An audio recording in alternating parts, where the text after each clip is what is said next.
Bonjour, bienvenue dans la nouveau épisode de ITQonversations. I practice a little bit French, but my French is not that good. I'm hoping that your French has been better since you guys been to KubeCon in Paris. Mike and Carlos, welcome to a new episode of ITQonversations. Thank you. Thank you. Let's dive right into it. So, Mike, you're wearing a beret. Why is that? Well, this was actually a gift from our Paris office. And he wanted to show off more of the French culture, and he gave everybody a personalized beret that we could wear during the KubeCon.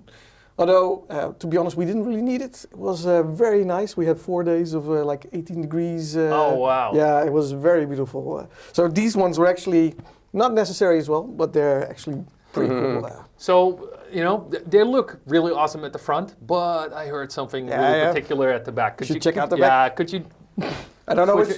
We can definitely see it. So I think this is really awesome. It shows how we are, full on to... Yeah.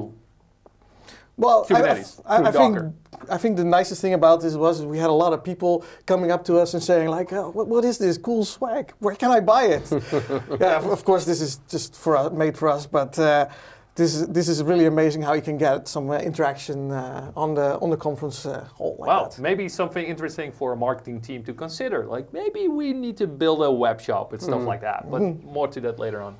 So let's dive into the event. So there hasn't been a bit of growth in the last couple of years. So Carlos, could you talk about like how it was a couple of years ago and how it related to what you experienced this year? Yeah, so for KubeCon 2 years ago in Valencia, we went there with 3 colleagues. So it was me, Robert, and Robert Kloosterhuis and Michel from the Belgium team. So 2 countries represented.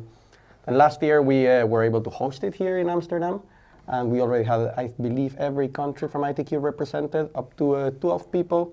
Not only on the platform engineering side, so we're already starting to get more interest from other sides of the business.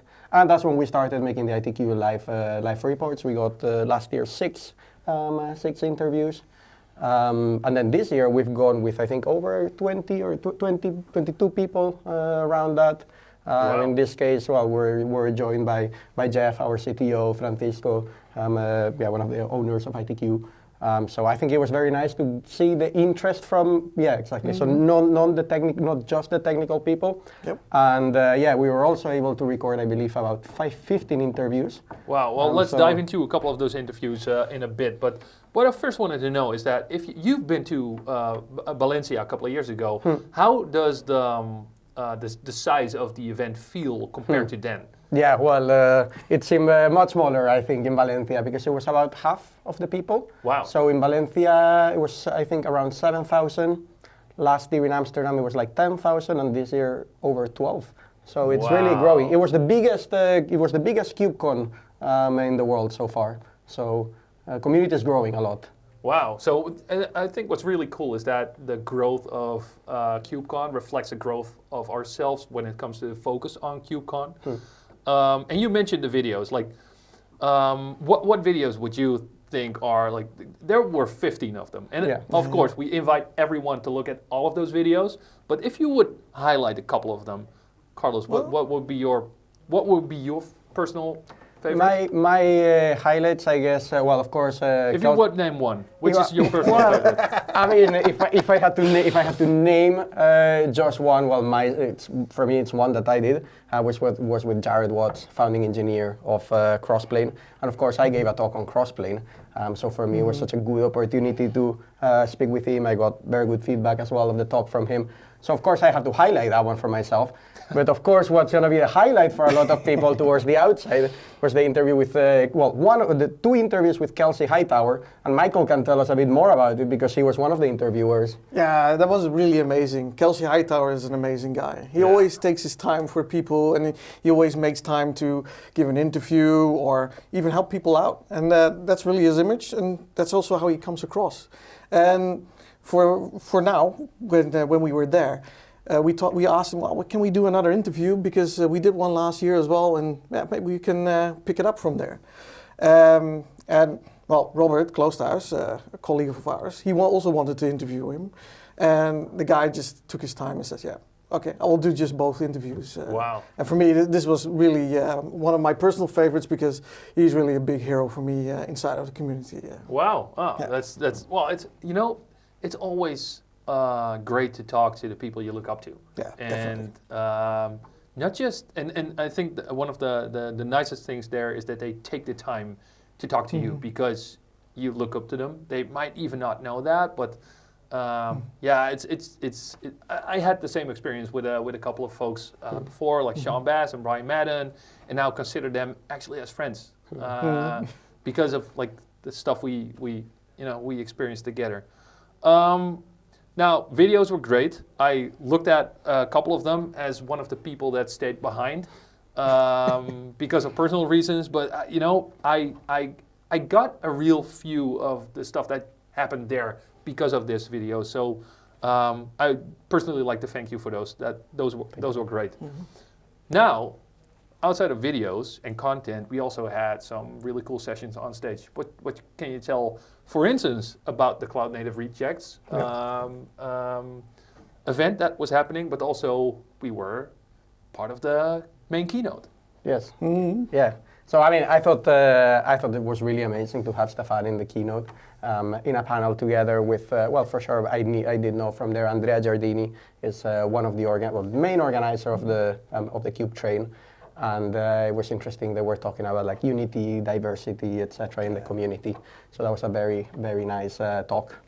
And then he also had a talk on OCI registries in rejects. That was the first talk, not just after the keynote.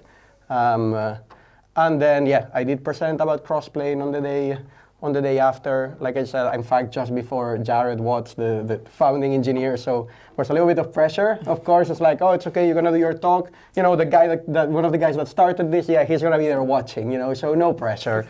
At the end, it went very well. I was very satisfied with the feedback I got from everyone, and especially from the people in the crossplane project, the crossplane community.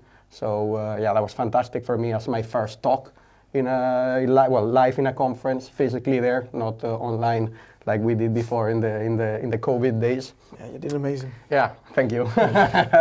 And then of course Robert Klosterhaus, he also gave a very nice talk at the VMware booth. Really cool. So what about customers? So we met customers there. We had a customer appreciation dinner. What can you tell about that? Well, actually, customers is really nice because we had one customer that joined us for a lot of the session, which was Smurfit Kappa, which was very nice. He was very interested in all of the new stuff happening because he comes from a bit of an older organization there. But we also had some nice interviews and people joining us from aerospace. That was really, really very good, that the interaction and the joining of these things as well. Especially if you look at RTL. RTL was there at an ITQ dinner, which was very nice to finally meet everybody there and have a nice conversation in a more relaxed setting. Cool. Now, I won't say it's an elephant in the room, but there's hardly any tech conference to find where there's not being spoken about AI. So how was that at KubeCon this year?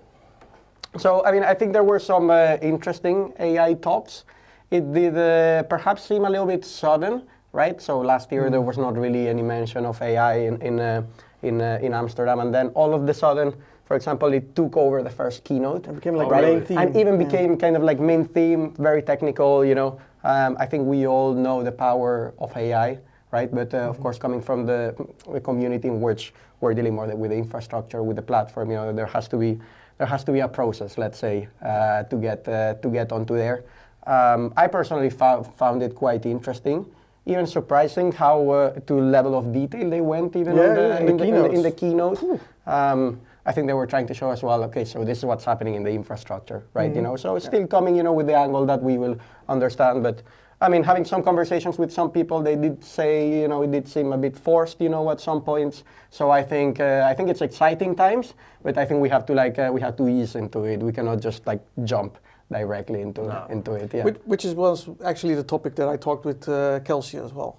It's like talk how the platform engineering and the AI is done. And first, you need to further develop the platform engineering before you can throw AI at it. Because if it's not done yet, or if you don't have a really good process, like Carlos said, then how can you put AI to it? Because it will just learn from the same mistakes that we are making. Yes.